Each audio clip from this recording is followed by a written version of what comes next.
Alright guys, welcome back to VALORANT News. The match of the century coming up just 3 days away at this point between Sentinels and 100 Thieves, and FNS has given his perspective on if Sentinels lose, what will they do with their roster. He predicted what the 100 Thieves will change a few days ago. Now he says that Sentinels, Sacy pANcada, he reckons are going to go. Whether TenZ stays is a big question. These are his predictions. Very much intrigued to hear your thoughts in the comments below. Hit the like button if you enjoy. Subscribe if you're new as always, I'd greatly appreciate a few things today. This I thought was pretty hilarious here actually, analysis of coach desk damage per round. Alex of course topping it up. Dubros, ML, you know, pretty funny stuff to be honest. Potter only gets 4th here. We'll talk about Mini a little bit more here in a second. Also there's some Detonation. Some strange decisions going on over there, it's got to be said. Detonation Focus Me, a team of course that's in the, the Pacific regular franchise league. They play against Talon, I believe, in the very first rounds of the last chance qualifier. Probably they're going to lose that. They'd be expected to lose that, but who really knows? However, X-Ray-N, I'm not exactly familiar with this player to be honest, but he is coming in and joining these guys as their tactical coach. I don't know if he really has any experience doing this, whether he's been coaching before. I know that many people have said that no, not really. He doesn't really have any pedigree to show that he'll be good in this role, and it's going to be a little bit strange if they bring this guy in. He coaches for one series that they lose, and then it's like, well, what do they do now? Do they bench him? Do they get rid of him? Do they drop him? Do they keep him around? So, you know, usually after the last chance qualifier, after a team's season ends, that's when you start to get the big moves happening, and we'll see that too in a second with what Sentinels or 100 Thieves might decide to do. Also wanted to mention this for you guys. Today is the beginning of the final Ascension tournament from around the world. This is the EMEA side. Only 4 teams in this one. Ascends, they come in probably as the favourites. Then Apex, Saw, but also Gentle Mates. An interesting team just for me personally because Whalers is on that team.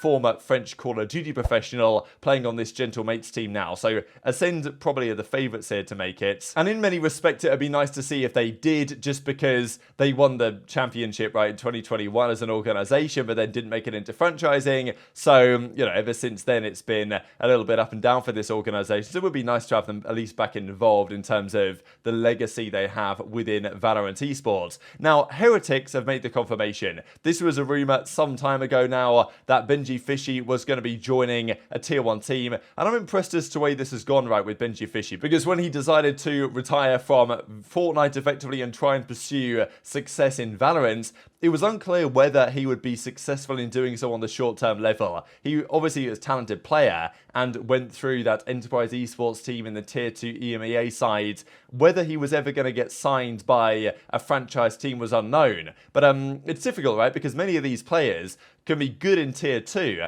and Benjyfishy a massive player and massive personality, so I think it makes sense for them to make this call. And there are plenty of players that can step into tier 1 from tier 2 and have great success and maintain their level. Whether he's at that franchise level ready yet, whether he's only been signed because of who he is and the personality is, probably that's part of it, let's be honest. But nonetheless, this is a pretty cool announcement here, and Heretics Benjyfishy is officially a thing, and he will be playing for them, we think, come the last chance qualifier, right? In just a few days' time.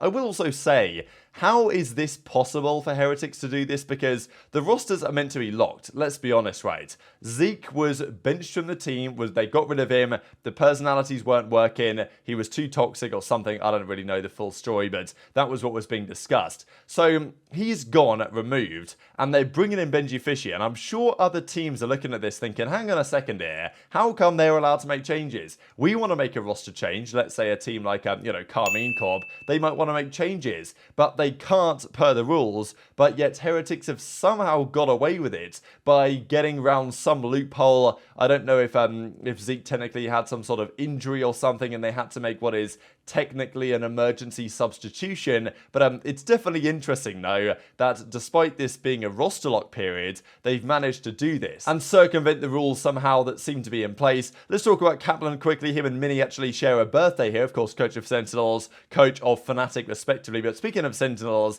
they play what FNS is calling, match of the century on the 16th. Sentinels 100 Thieves, single elimination. Loser goes out of the tournament immediately and will for sure make changes. Even the winner is likely to make changes unless they win the entire thing. It's very probable that every team at this last chance qualifier makes changes next year. Even if you win it and qualify for champions, there's no guarantees that you'll do it well at Champions, and therefore you might want to make moves anyway. But everyone that loses at the LCQ will likely take a change at some point, because that's how it usually goes. If you weren't good enough to qualify for Masters and for Champions on your own merit and had to do so through the LCQ and still don't get through the LCQ, probably that's not the roster that will be representing that organization going into next year. FNS has been gassing this one up big time over the last few days, and for good reason. And he also mentioned a few days ago now, we saw his thoughts on 100 Thieves. If they were to lose, which they are favourites to do, let's be honest, Sentinels should win this series on paper, theoretically, especially with all the gas that Sentinels have been giving themselves, that they are very well prepared here for this tournament. He was talking about, you know, Stella and Derek and these other players that might be making way. But what if Sentinels were to lose? There's a chance they do. Yes, they're favourites, but maybe it's a 30% chance they lose. Maybe it's a 20% chance they lose. But they might well lose. And if that is the case, then immediately they'll be considering changes. And I'm sure there's already thoughts behind the scenes to that effect as to if they do lose, what would be the plan of some of those certain players. FNS reckons Sacy and pANcada are going to go back to Brazil. I'm going to retire soon. My prediction, Sacy pANcada go back to Brazil team. So they don't have to speak English. That's my assumption. And then Sentinels probably try to keep Zekin. We don't know if TenZ is going to play. And then Jimmy already quit once, so what's stopping him from quitting again? Yo! Someone clip that, bro. Wait, what about C9, John? Dude, no. What if- C9's what gonna if- stay the same, bro. Well, If what if C9 C9 cuts double anybody- loses? Oh, okay. You think they stick together? I mean, every team has to look at their options, right? Even us, like. No, but Like I feel even like us, right after What? champs, John. Like I can't Yeah, promise literally, anything. Like, it's just the truth. Like everyone has to look at their options. Have Who's to. available? Like let's just see. Like Let's just dip see. our toes at least. There's a Dabble our message here and toes. there. Dip our toes in those. Okay. So I think Sentinels. I think there's a -% chance Sentinels stays the same. Actually, What? I would put my entire bank account on the fact that Okay. Okay, let me there's see no EMEA. fucking chance What if they that win the Brazilians LCQ? stay on that team. Yeah, I could see that. Holy Because Sacy, pANcada, Marved, TenZ, and Zekin, all 5 have pretty high stocks individually. So Sacy and pANcada are for sure going to get picked up by, if nothing else, like, I don't know, one of the Brazilian teams. And then Zekin and Jimmy for sure. Tyson, if he chooses to play, for sure. But I can't, other than cryo cells, I don't know anymore. Just really doubt now. So that clip was a few days old now, but still certainly relevant, and I wanted to share for you guys at some point when we found the time to do so, because Sentinels have some interesting questions on their hand. They formed this team at the start of the season with Dephh there, of course, instead of Marved at the time, and it was an interesting roster. Sacy pANcada bringing them over from the World Championship winning Loud's team, and now Loud are still looking good, but maybe not quite as good as they were with Sacy pANcada there. So could they return? Because Sacy was even talking about retirement, there were rumours around that. I think Sacy has said that that's not the case, but if he is in the last few years of his career, does he want to be on an English-speaking team? Would he prefer to be on a Portuguese-speaking team? Possibly. Does the chemistry work there between the team as well as they thought it might? Maybe not. So I think there's a very good chance that Sacy and pANcada do go back, and I mean, FNS says he reckons it's a negative chance they stay together, so he reckons absolutely guaranteed they're going to break apart, whether that's now because they lose this series, whether that's later because they lose against somebody else in the LCQ,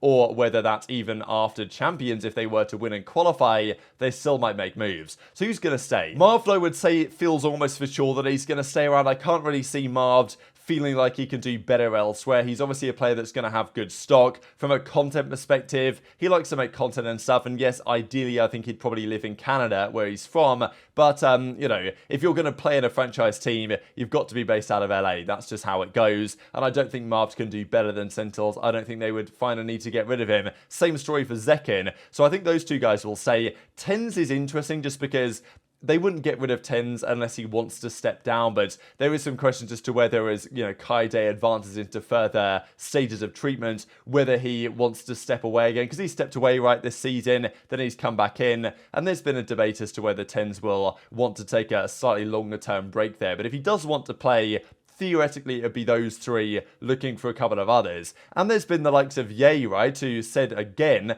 even though we mentioned the clip the other day, that, well, that series between 100T and Sentinels is potentially the biggest winner is going to be Ye or other players in his position where the loser gets fired, which he's very optimistic about that being the possibility, and therefore he can set up nicely to potentially take one of those spots. Could it work with TenZ and Ye? That would be interesting. So I guess we'll have to stay tuned on that one. But what do you guys think about FNS's prediction? Because he reckons 100% chance as far as he's concerned that they will break apart and that at least one of those Brazilian guys, if not both, will go back to Brazil for the upcoming season. I think there is a very good chance that happens, to be honest, given what we've seen over the last few months, and it may well all start to be determined when we see this big series here. 100 Thieves Sentinels, just a couple of days away. Seems like 100 here getting ready as well, queuing up some TDM, but that might not help them when it comes down to an actual competitive game. So very much enjoyed to hear your thoughts in the comment section below. Hit the like button if you enjoyed. Subscribe if you're new. Take care, and I'll see you next time. Hey. Strongest player I've ever seen, too. Zyppan's dead. My ult is ready. One enemy remaining. Spike planted. They are so dead.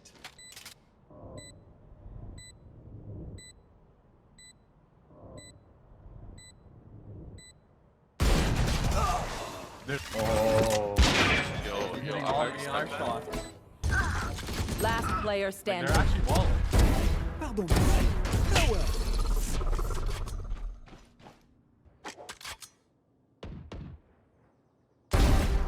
That's three. One enemy remaining.